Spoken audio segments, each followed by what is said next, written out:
guys, I hope you're well. So today I wanted to talk about something a little different, and it comes into my world of blogging and YouTube and Instagram and fitness and all that sort of stuff, and that is how to start a new hobby. Now, I know how terrifying it can be starting a new hobby. I know when I created a Facebook page for my blog, I wanted to invite people to like said Facebook page, but I was worried that people would judge me for it.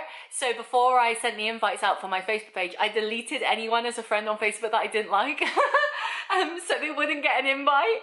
And so I know how terrifying it can be. I remember when I filmed my first ever YouTube video in second year of uni, there's a whole clip, obviously I didn't have that clip anymore unfortunately, where I'm sat on my bed in my second year uni room and just looking at the camera and being like, this is weird, like this is strange, why am I just sitting in my room staring at a camera pretending to talk to people? Obviously I am talking to you, but very strange. So today I wanted to talk about how to start a new hobby, especially if it's something completely new and different. But yes, basically these are what helped me find my passions, find what I love doing, and that is why I have been able to keep up this YouTube channel for 3 years, and my blog, not my YouTube channel, my blog for 8 years. So come along. So if you want to start a new hobby, or you think I've got a lot of free time in my life, I want to start doing something with that time, find what you're passionate about, because that is the number one thing that will guarantee you success in your hobby. That's not monetary success, that's not fame and fortune and whatever, but it's longevity, because it's something that you'll love doing regardless. I don't make a penny off of YouTube. I haven't made a penny. That's a lie. I've made 50 quid from my website, my blog. But that's not why I do these things. I do these things because I love them. So if you're thinking, oh, I should really find something to do with my free time instead of just binge watching Netflix, which to be fair, that's why I started a film and TV website, so I could binge and watch Netflix and just review it and be like, it's productive. It works really, really well. But yes, find what you're passionate about, whether that's sport, something creative, something logical, something technical. You might really enjoy coding and HTML, or you might really enjoy hockey or acting or dance or drama or whatever. Find that thing that you love, and that will make a successful hobby. So what really helped me was thinking about things that I enjoyed as a kid, looking at other people and thinking, actually, I think I'd enjoy that too, and going down that route. So one hobby that I haven't taken back up again yet, just because it's a very cliquey situation, but when I was a kid, my grandparents, my brother and I used to go to a local forest, and they would have a little like badminton set, and we would play badminton for hours and hours. And then in secondary school PE sessions, when we did badminton, I beat every single person in the year because I was so good at badminton. And then I found a local badminton club and I started going, and then COVID happened and it became cliquey and it was just a bit... But I loved badminton as a kid, so I knew that I probably would still love it now, and shock horror, I do.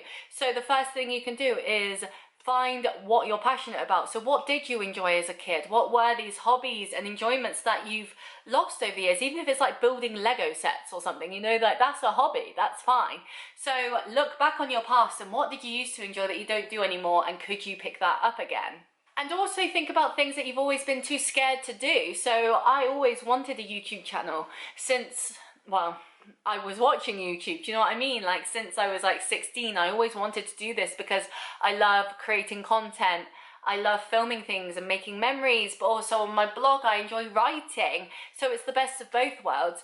But it was always scary because you have to get in front of a camera and bare your soul and talk about things that maybe you might be a bit worried or nervous to talk about, or it might just seem a bit strange, or people might judge you.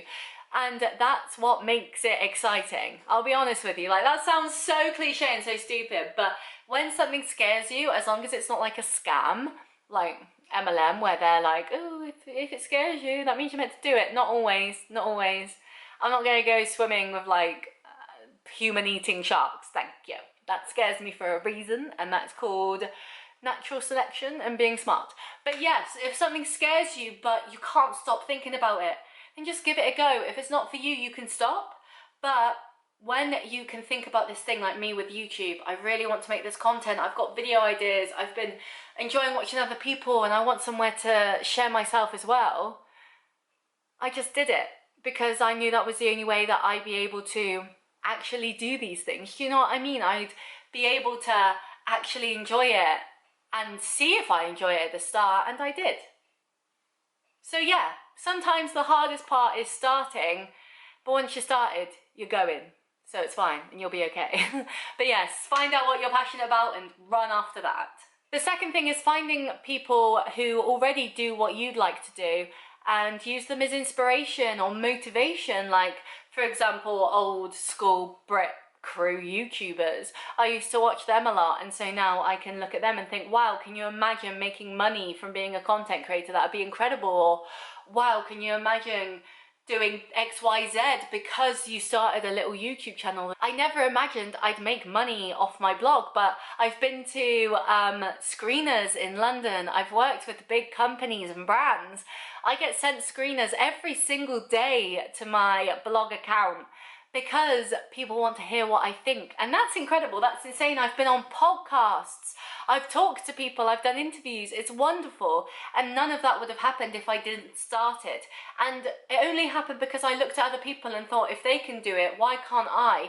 If they can do these things, then why can't I do that as well? I can look at trending topics on Twitter or Instagram or whatever and think, okay, that's very topical right now, let's talk about that. And then you get your name out there because people recognize you and know that you talk about these certain things.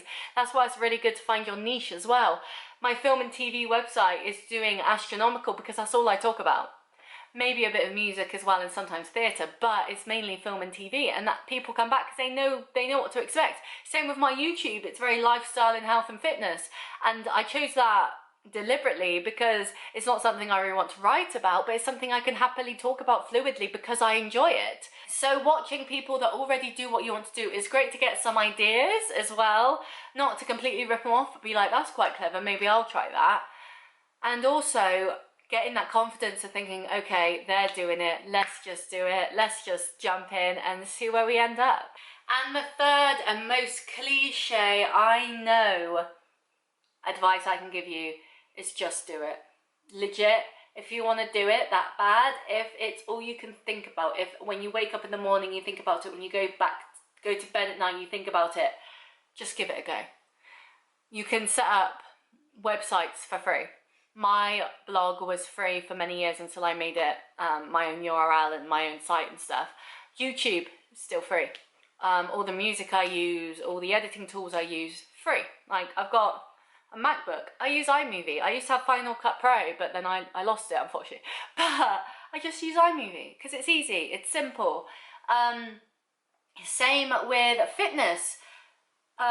Say you want to get into running. Say you really want to be a runner, you want to do running events and get medals and stuff like that, then there are free running coaches on the App Store that you can download and just follow them. You don't need to join a running club, you don't even need to join a gym. You could literally be like, I want to really get into my fitness and I really want to try XYZ. Okay, follow some YouTube videos. If you really want to get into yoga, for example, there's so many YouTube videos just on that. And so you can just do it. You don't have to spend a penny. You literally just have to have that determination and gall to go after it and just be like, off I go, I'm done, bye, this is me now. And to be honest, once you get into the swing of things, like I'll put up here, because I think it'll be really interesting, my stats for my website. In the first year, I barely got any views. And then every year it's just been growing from, it was 10K in 2020, 12K 2021, 15K last year, and I'm aiming for 18,000 views this year.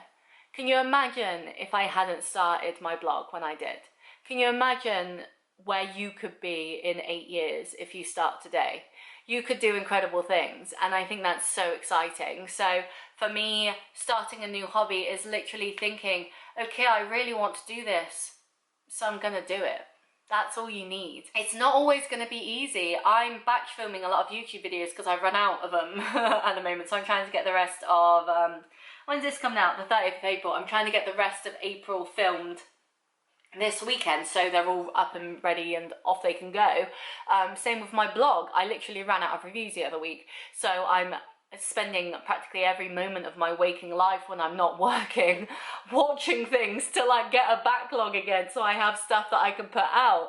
It's a constant thing, but it's the passion and the love of it that keeps you going. So yes, you need to find something that you're passionate about and that you're actually going to do, and then just do it, and it's going to be incredible. And if you don't like it, stop or find something else. That's fine. You might find that something starts you down a certain path, and then as you get down that path you think, oh, actually that's quite interesting, and you go over there, and then you're like, oh, that's quite interesting, you go over there. So like with my YouTube, I thought that I was always told by people, oh, it should be an extension of your blog, but then all I'd be doing is film and TV, and I get sick of film and TV. So yes, I did start talking about film and TV and stuff, but soon it maneuvered itself into health and fitness because I just enjoyed that more. My blog started out as an everything vlog. I talked about anything and everything. It was very lifestyle. And then over the years, it slowly became more film and TV because that's actually what I cared about, what I would read and what I wanted to write about.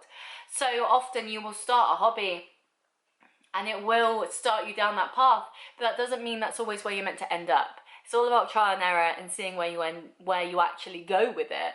But I think it's so exciting. So if you want to start a new hobby, just think about what you want to do, what you're passionate about, and then just do it. Because there is really no better time to start than right now. So I hope this video helped you. Let me know what hobbies you want to start. Maybe I can give you some advice on them. As I said, I've done loads. I do my blog, I do my YouTube, I do fitness, I do events, I do... gosh, so much. Instagram, Facebook, I used to be on TikTok, you know, so many hobbies that I just rattle off because I love them so much. But yeah, I'd love to know what you're looking into doing and if I can give you any advice on that. But I hope you enjoyed this video. I hope you found it informative. I post a new video every Wednesday and Sunday at 5 PM and I would love to see you there. So make sure you subscribe. See you again. Bye.